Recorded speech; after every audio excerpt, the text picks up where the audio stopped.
نه د سهار وخت پیژنو نه د ماخ هغه د بادشاه چرګان دي بادشاه چرګان ساتلی نو هغې به د شپې په 2 بجې بانګ وي نو وینځه به لاړه بادشاه به را پاسولو چې تهجد وخت یو ورځ هغه چرګانو چېرته 12 بجې بانګ ویلی نو وینځه لاړه بادشاه را پاسولو چې صاحب وخت دی بادشاه چې کتلی دا خو وخت لا ډېر دی نو بادشاه ورته ویل قتل کردن لازم است وینځې ته یې ستا قتلول لازم دي ځکه چې در په 12 بجې زه را پاسو وینځه ډېره پریشانه شوه چې اوس بادشاه حکم وکړو چې ستا قتلول لازم دي نو دا خو به ما وژني نو زیب النساء نامه یې وه یو ښځه وه ننني اخبار کې وګورئ دا نرخزیان ښځې وې دا زمونږ ښځې نرخزیان دي بل په شرمونو خو شرمېدئ خو ښځو ته ووایئ چې که روجې نیسئ په روژه کې دا په شونډه چې سرخي لګئ دې سره روژه ماتېږي ګورئ په خبره پوهېږئ شرمېدلي خو یئ او که خیر نور به شرمې بله ورځ یو په مخه راغی وایي چې ډېرې ځان پټ را پټ خو زه پې نیغ ورل او تولنده یې ورپسې وه دا بورکۍ چې بار نیولې وه نو اوږده اوږده نوکان یې او تک یې سره کړي ته ما نه تپوس هم کړی و یو ځلې چې مولانا صاحب دا نوکونو پالش شکر دی زمونږ کور والا خو یې نه کوي خو ګناه یې شته که نه نو هسې ویمه شرمېدلي خو یو مونږه خو دا په شونډو باندې سرخي روجهدارې ښځې دپاره دا اجزا لري او دا بیا دننه چې تېرېږي دې سره روژه ماته شي دا په نوکونو پالش سره کومه ښځه که مونځ کوي دې پالش سره اودس نه کېږي چې اودس ونه شو مونځ نه کېږي غسل نه وځي ټول عمر به نو عرض مې دا و څه خبره مې کوله وینځه لاړه زیب النساء ته زیب النساء هم ښځه وینځې ورته ویل غرقه شو وی ولې وی بادچرګانو غلط ټیم بانګ ویلی دی چې بادشاه مې را پاسولو هغه وی قتل کردن لازم است اوس خو به ما سبا وایي زیب النساء ورته ویل غم مه کوه سبا له زیب النساء راغی بادشاه ته وکالت کوي د 302 کیسونو وکالت به کوي ورته یې تاسو ویلي دي وی دې زه بې وخته پاسولی مال چې قتل کردن لازم است نو زیب النساء ورته وایي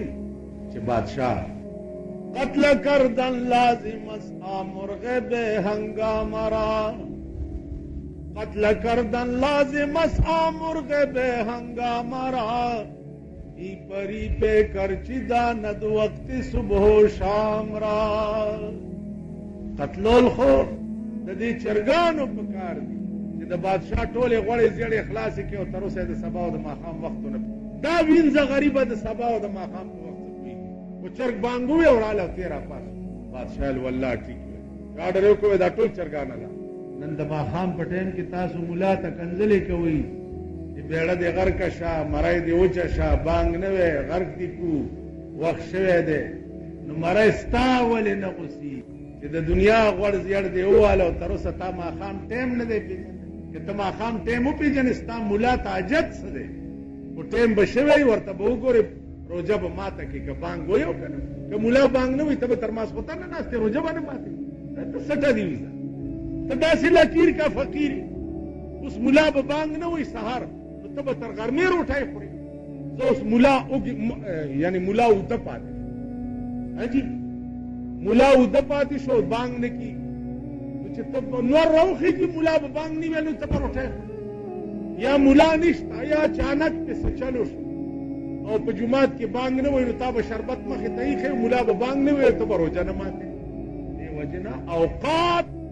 څنګه چې مونځ فرض دی داسې د مونځ وخت پېژندل فرض څنګه چې روژه فرض ده داسې د روژې وخت پېژندل فرض وخت به دې پېژندلی چې ټایم وشو بس روژه به ماته کړي خو تاسو ټایم نه دی پېژندلی نو بانګ ته انتظار کوئ هسې نه چې د ملا د پیازه زامن ځان نه جوړه کړي دغه دی بانګ یې نه دی ویلی ما وخت پېژندلی دی تاسو په وخت څه کوئ تاسو وخت پېژنئ تاسو وخت نه پېژنئ مونځ نه پېژنئ ملا نه په جومات کې به غټ غټ سنډاګان ولاړ یئ یو در کې داسې نه چې مخکې شي او مخکې مونځ یو در کې مړی پروت دی یو نشته چې جنازه یې مخکې ښځه او سړی نکاح تړل دي ملا نشته یو در کې داسې نشته چې ایجاب او قبول نو تاسو اوقات نه پېژنئ بانک ته به ګورئ خامخا دا هغه خلقو دپاره دی چې چا وخت پېژندلی یو زخم به سټی هغه به لا جوړ نه چې بل غشی سوری بدر بل سوری بدر کې جوړ نه چې بل سوری بدر. یعنی یو طرف ته په ما خو دې بجلی ګرانه شي، یو طرف ته په ما خو دې سوی ګیس ګرانه، د ریل کرای دې را باندې ګرانه شي، ځکه چې غریب خلک په ریل کې سفر کوي، مالدار خو په جازونو کې. یو طرف ته خو دې په ما دا ګرانه شي، بل طرف ته سرمایه‌دارو ته دې چې کوم مراعات ورکړي دغه وزیرانو ګورئ د 500 لکو روپو موټرې ورته راوړي، هونډا اکاټ موټرې دیله، کار یې څه دی، روزګار یې څه دی، دې ملک له فایده څه ده، دې قوم له فایده څه ده، هغه وګورئ. بیا بنګلې، بیا د هغې د بنګلو خرچونه، د هغې بجلی، د هغې بیلونه، د هغې ټیه ډیه، دا دومره عظیم بوج ستا د لاسه په دې قوم، نو بیا هم په حیا کې نه پرېږدې چې چېرته د بجلی پکي ته کښېنني، د پکي بجلي دې هم پرې ګرانه کړه. بیا دې پرې را مقرر کړي مېرګندان دي چې په غلطۍ کې چېرته 1000 روپۍ بل راشي او وایي جي ما خو بجلي نه ده بله کړې 1000 روپۍ بل، وایي بل داخل که بیا جګړه کوه. دا قوم دی رنگ رنگ کې الله رانیولی دی. زما عزیزانو خدای ته رجوع شئ، خدای ته رجوع شئ، خدای ته وجاړئ، خدای ته سجدې ولګوئ، هله به خلاصېږئ. ګینې زما دې په خدای قسمي پرون یو ښځه راغلې وه، ما ته ویې مولانا صاحب بېګار و جمم په نهر، لور وه ورسره وړه غوندې، ویل والله که مې دې لور هم بېګا څه خوړلي، سړه وچه روټۍ په لاس کې واغی. نو عزیزانو تاسو ما ته ووایئ چې اوسېږي چېرته، ویل پلاني ځای کې، نو پلاني ځای کې لکپتیان کروڑپتیان اوسي، د دنیا د معاشونو مالکان اوسېږي، مالغي ویل هغې هم والله که تپوس هم کوي. نو دا یاد لرئ چې دغه روجې به زمونږ کپرې چیچي، کپرې دا روجې به ستاسو وینې څکي او دغه روجو به په دې مرۍ کې درته زولنې اچولي وي او جهنم ته به یې روان کړی چې ستا په خوا کې یو غریب نهره روجه نیولې وه،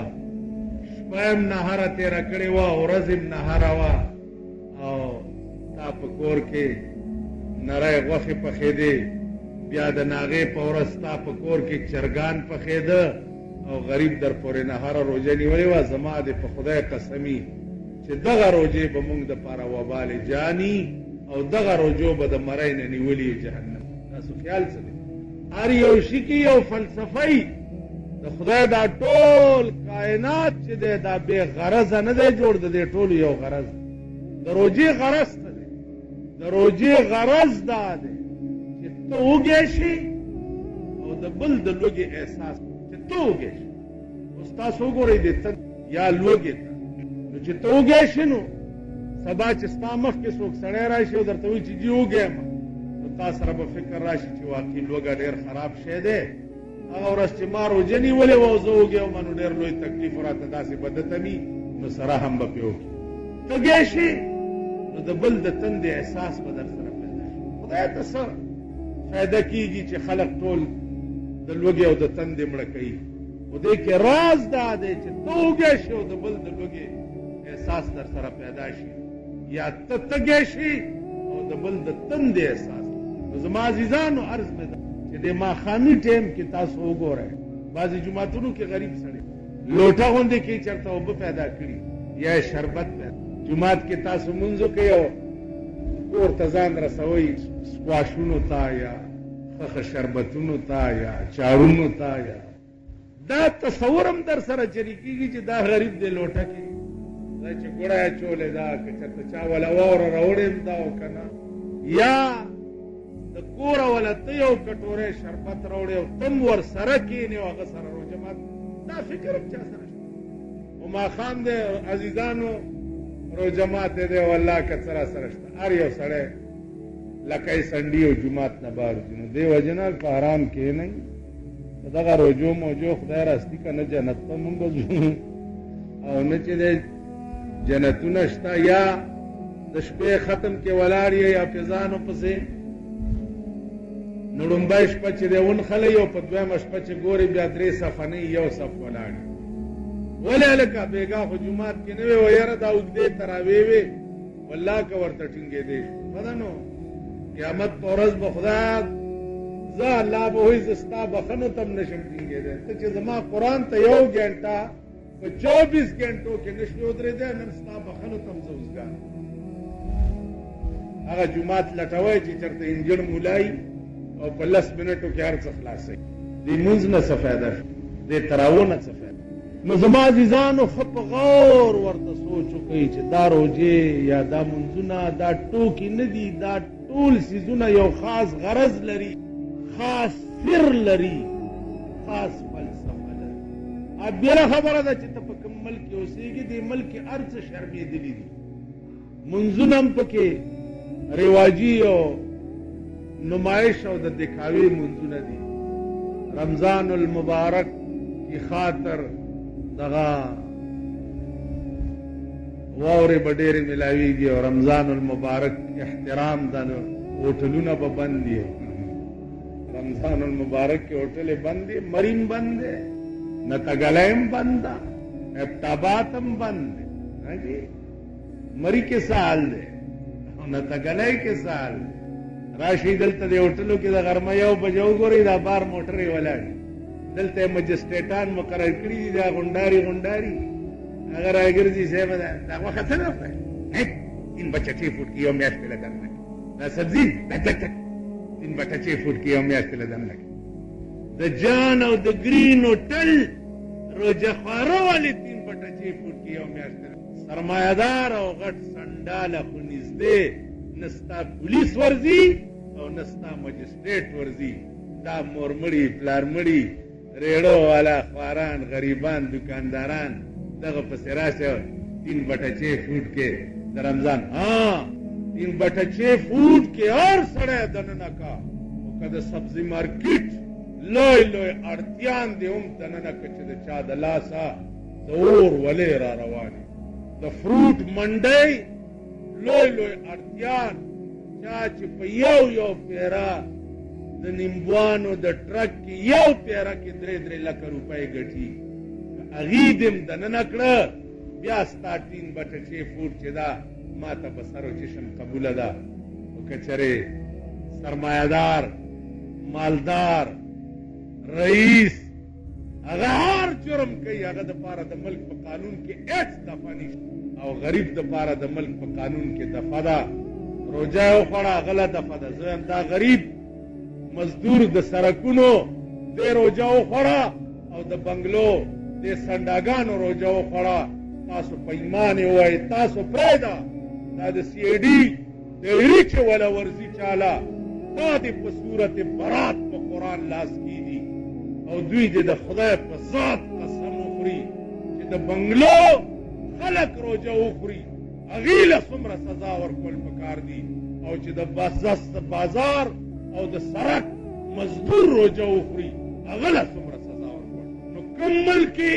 چې د انصاف جنازه وتي وي کوم ملک کې چې انصاف نه وي کوم ملک کې چې انصاف دی چې که چا تله د انصاف په لاس کې درکړه نو خپل خر او د بل اس په برابر دونه حالت دی چې د حق ته باطل کوم ملک کې چې د انصاف جنازه وتي وي هغه ملک باندې به دریابونه نه وچي نن ستا ملک لوډ شیډینګ ولې دی دریابونه در باندې چې په عمر کې چېرې دا کاتې نه وې شوې نن در باندې آسمان اوچ دی ځمکه در باندې اوچه ده دریابونه در باندې د هغه ورځې انتظار وکړئ چې د څښلو اوبه به در باندې وچې شي او دا ملک به په تاسو کربلا جوړېږي بچي به هم تړپیاویږي او یو ګوټ اوبه به درته نه ملي که د خپلو کرتوتونو نه او خپلو عملونو نه باز را نغلی د خپل شیطانت نه باز را نغلی نو د اسمان روح درته ښه نه دی طوفان نوح هم درته جوړولی شي او طوفان لوط هم درته جوړولی شي سره د ځمکې هم اسمان ته هم اوچتولی شي او راپوټه کولی هم شي او طوفان در باندې راوستل او د بچه کچه سره هم تباه کولی زما عزیزانو عرض مې دا و چې اول خو هر شي ته د انصاف په نظر ګورئ، هر شي ته د انصاف په نظر. په دې روژه کې دا وګورئ تاسو، بعضې سړي ځان نه بدماشکۍ غوندې جوړ کړي، غریب سړی به راونیسي 2 څپېړې به یې ووایي. دا غریب سړی 10 څپېړې ووهه، خو که د دې بدل کې معتبر هم 1 څپېړه وهي، که ځان نه اوچت سړي ته هم 1 څپېړه ورکولی شي، نو خیر دی که دا غریب دې 10 څپېړې ووهلو. او که غریب چې چا نه دې سترګه نه سوځي، د بې ګناه ووالو، او چې چا نه دې سترګه سوځي کافره، نو هغه ته سجدې لګې. دا د روژه ده، دا د منځونه دي، دا د بزرګي ده. وی تواضع ز گردن فرازان کوس، تواضع ز گردن فرازان کوس، گداگر تواضع کنن خوی اوس. وی غریب سړی که غریبې خبرې کوي، هغه خو کار هم دا دی. غریب سړی خو غټې خبرې کولی نه شي. کمال دا دی چې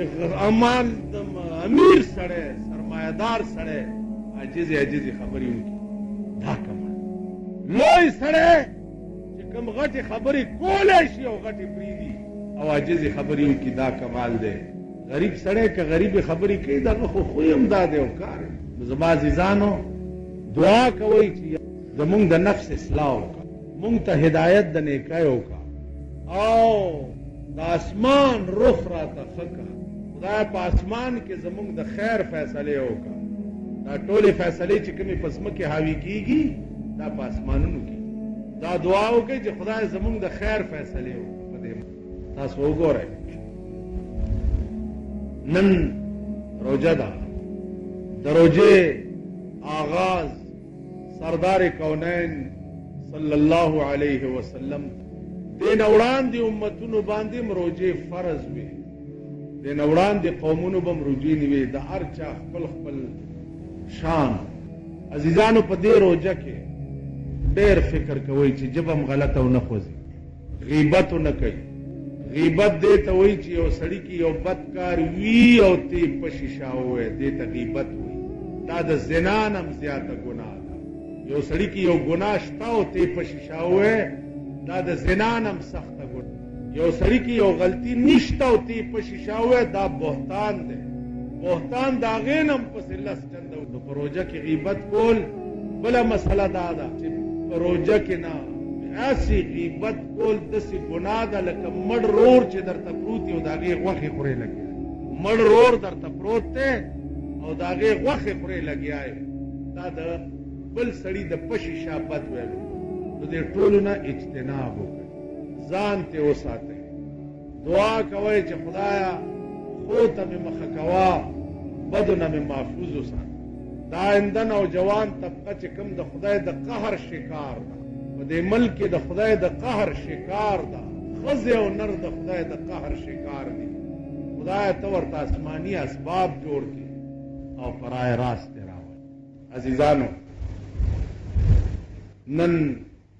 مونږه د ډېر سخت بحران نه تېرېږو لګیا، اگر چې مونږ سره خیال نشته، نه د سبا په وجې پوهېږو، نه د بل سبا په وجې پوهېږو، نه د بل سبا په وجې.